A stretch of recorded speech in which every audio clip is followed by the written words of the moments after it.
thing is, when I hear of these horrible things that are happening and people doing these horrible things, is great compassion both for the victim but also for the predator, because they're in a darker shadow than even the victim.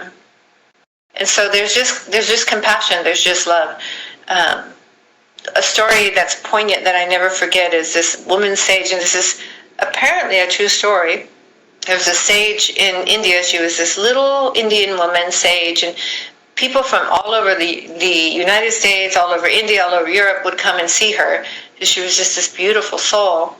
And there was a mass murderer who thought it would be really cool to kill an enlightened being. And so he targeted this little Indian sage. And she was in her rickshaw in India, and they were driving down the street, and this mass murderer got in who had killed thousands of people, brutally, by the way, and he put the knife to her neck, and she didn't even flinch.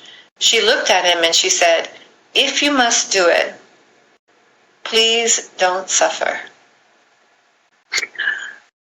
And he put the knife down and became her disciple for the rest of his life. And this is, but equally, he could have killed her, right? I mean, equally, we all have our day. Like, no one gets out of here alive,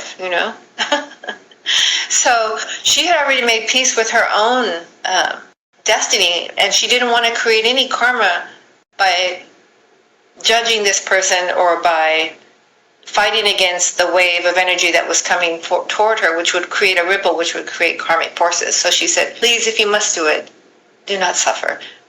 And I guess that's the great message here, is we get to help each other, we get to be compassionate with each other, we get to forgive ourselves as though we were the mass murderer. And tell ourselves, please don't suffer. You're doing the best you can now. Do better.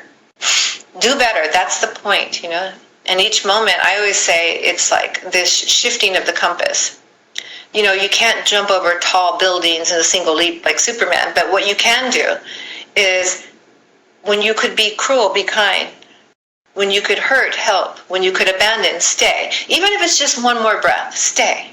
Stay with yourself. Stay with others. Don't give up on yourself. And don't give up on people you love. I mean, it's not for you to fix their life, but don't give up on their soul.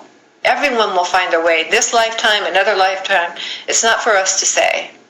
We get to love.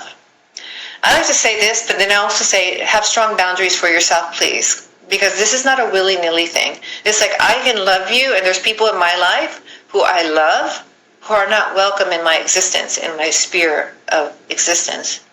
And that's for my own well-being.